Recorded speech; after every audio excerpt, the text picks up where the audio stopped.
Deuteronomy, for example, Deuteronomy is the children of Israel went on this journey and they spent 40 years in the wilderness and they really didn't know why. And they didn't know why they did. It was a 2-week journey from Egypt to the Promised Land. Would take 2 weeks. You could get there by walking in 2 weeks. And here they end up spending 40 years. And God's doing a work in them. He's after something. And he doesn't explain himself. He just says, don't do this.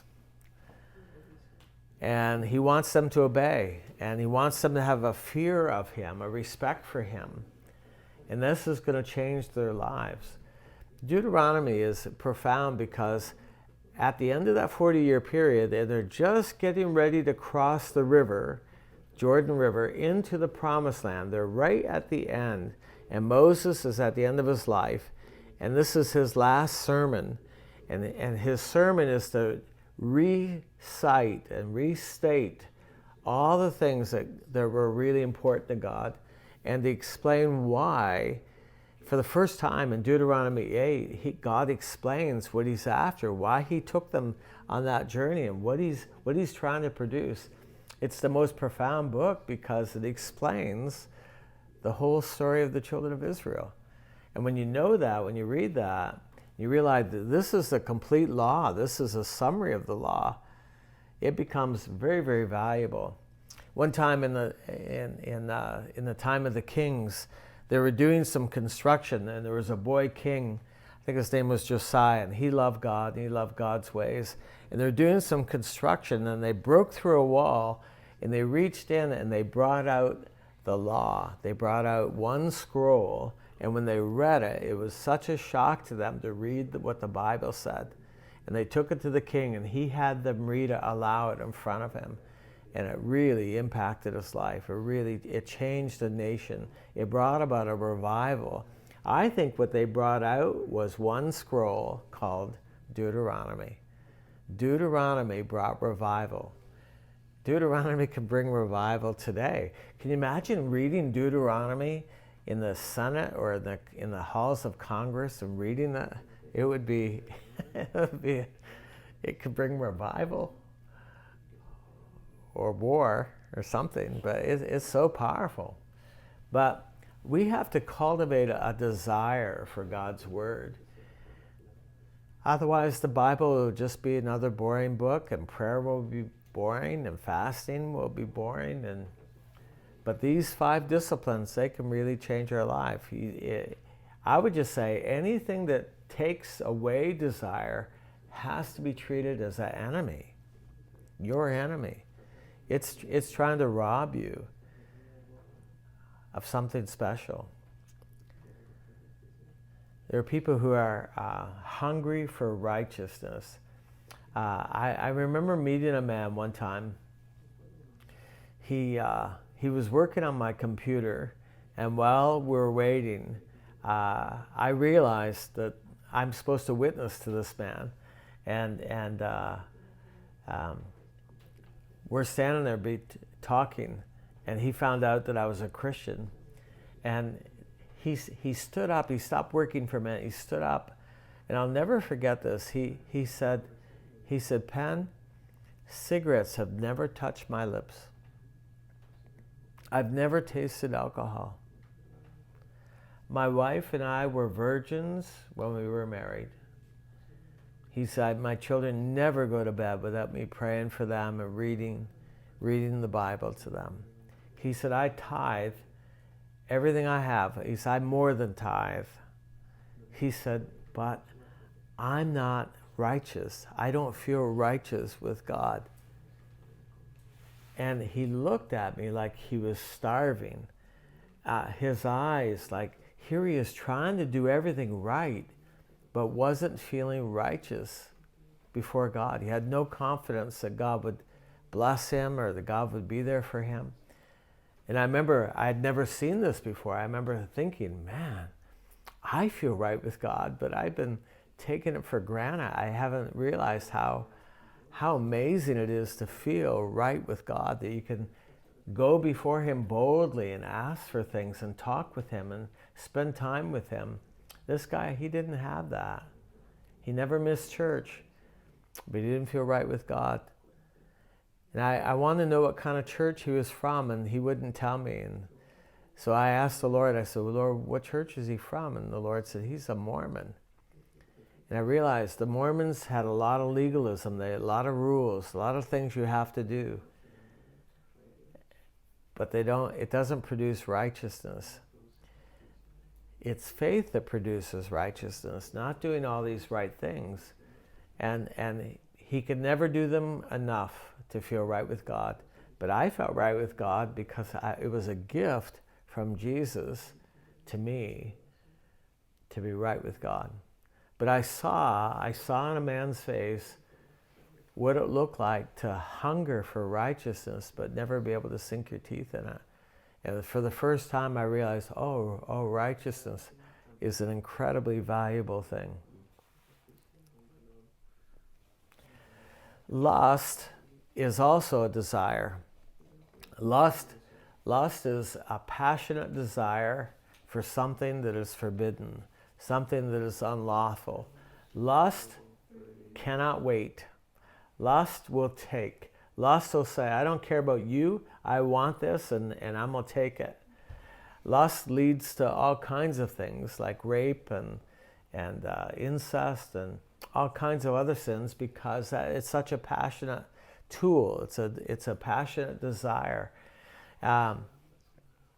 When God gives you a vision for something and he gives you a desire for something, the desires of your heart, you'll want that thing so bad that you'll endure anything.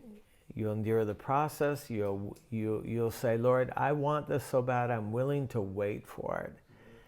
Seems like everything God promises or everything that he prophesies, you have to wait for it. There's a gap between the time he says it and the time he does it. But if it's really from God, you will want to wait. You'll say, I want you to do this. I want this. You've created this excitement inside of me. You've made me pregnant with desire for this vision or this ministry or this opportunity. I want it, but I want it so bad, I'm willing to wait. I'm willing to endure hardship to get it. Joseph's a great example of someone. He knew he was going to be great. God spoke to him and said, you're going to be great. There are people, I met someone recently, we're talking, he said, I feel like I'm great. I feel like I'm a great person. I've been called to greatness, except I'm not seeing all that much. I know I'm going to be famous. I know I'm going to be widely known, and people are going to buy my music. He knew that. It was in him. It came there, I think, from God. But there's always this waiting process before that's realized. Joseph, God came to him and showed him in a dream. He said, you're going to be great. And there's nothing wrong with that. There are people who feel like someday they're going to be important. They're going to accomplish something. They're going to do something really worthwhile. I think that's a call to greatness. The disciples one day, they're walking down the road and they're elbowing each other and they're fighting. They're kind of dissing each other. And Jesus stopped. He said, what are you fighting about? And they were so embarrassed. Come to find out, they're fighting about who's going to be the greatest. And Jesus said, oh. He calls this little child to come close to him. The little child comes over, and I picture Jesus setting him up on a stump. And he stands there, he says, okay, fellas, you want to be great? Here's the goal. Become like him, and you will become great. Become like a little child. Don't be like the Gentiles who want to be lording over other people. He said, become like this little child. In other words, Jesus wasn't offended that they wanted to be great. He's just concerned about how we become great. So he showed them. He said, this is how to do it. I remember reading that. I thought, boy, Jesus should have said, you're off the team. You're no longer my disciple. I don't want you with me anymore. You got this desire to be great. He didn't. I think that desire to be great came from God. I think it came right from Adam, and it's in us, and it's probably in you that someday you want your life to matter. You want to accomplish something. You want to do something great. I think it's of God. Joseph had this, but what God did is he took him through a process called prison, and in this process, God changed the whole thing around so that he didn't want to be great for himself. He wanted to be great to help other people. In the prison, he realized, oh, God's not punishing me. He sent me ahead so that all my people could be saved. And that's the reason I'm in Egypt, is he wants to save my people. That's a revelation that only God could have shown him. But I think Joseph's heart changed so that he wanted to be great to help people, not to be great for himself. And at that moment, then God opened the prison doors and he walks into Pharaoh's court and he saves not just his own people, but all the people on the earth. He was great. We're talking about Joseph today because he was really great. Well, that desire to be great came from God. What kind of desires do you have? Do you expect that somehow your life is going to really matter? It's going to really make a difference in people's lives? I think a lot of people have a desire to be great, and it's not wrong. How you fulfill it, whether you submit to the process and allow God to purify that motive so that it's no longer great just in the eyes of the world. Someone said, there's different kinds of famous people. There's Madonna, and then there's Mother Teresa. Everyone knows who I just said, Madonna and Mother Teresa. But which one is really great? Which one is truly famous? It's amazing to think about that. Lust cannot wait. Lust takes. Lust demands fulfillment. Now I want it. Now I will not wait. You must give it to me. There's an amazing story of one of David's sons. His name was Amnon. And Amnon saw his sister, who was from David, but they didn't share the same mother. And her name was Tamar. And he got looking at her, and the more he looked at her, the more he started to lust. Oftentimes, our desires come from our eyes. It's called the lust of the eyes. And so he started lusting after his sister, and he fell completely in love with her and was actually lovesick for her, and set up this whole thing where he was going to be sick in bed. She was going to come in and feed him and nurse him, and then he would take advantage of her. And that's exactly what happened. But the moment he took advantage of her, there's this odd verse in the Bible that says, as much as he loved her now, he hated her even more. So his desire went from lusting and longing and loving to hating. Do you know the story? Have you read the story before? It's a profound story because it just shows when lust is driving, you'll end up hating the very thing that you lusted for, the very thing you longed for. You'll end up hating it. It's an amazing story. You can read it in 2 Samuel chapter 13. 2 Samuel chapter 13. It's a sad story, but it really shows something about the power of desire.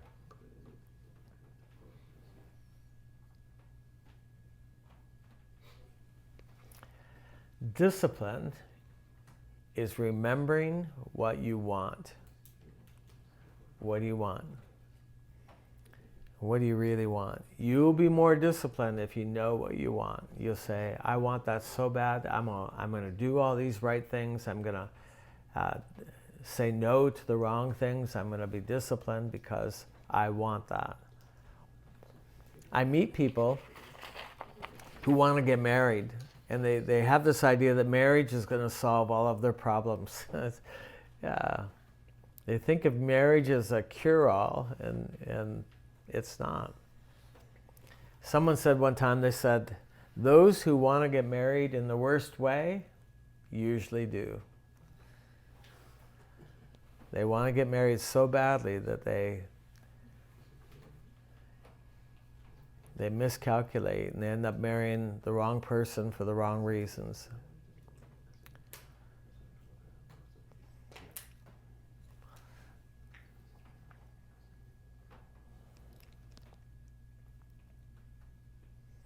I think we need to sort out where our desires are coming from. Do they come from our flesh?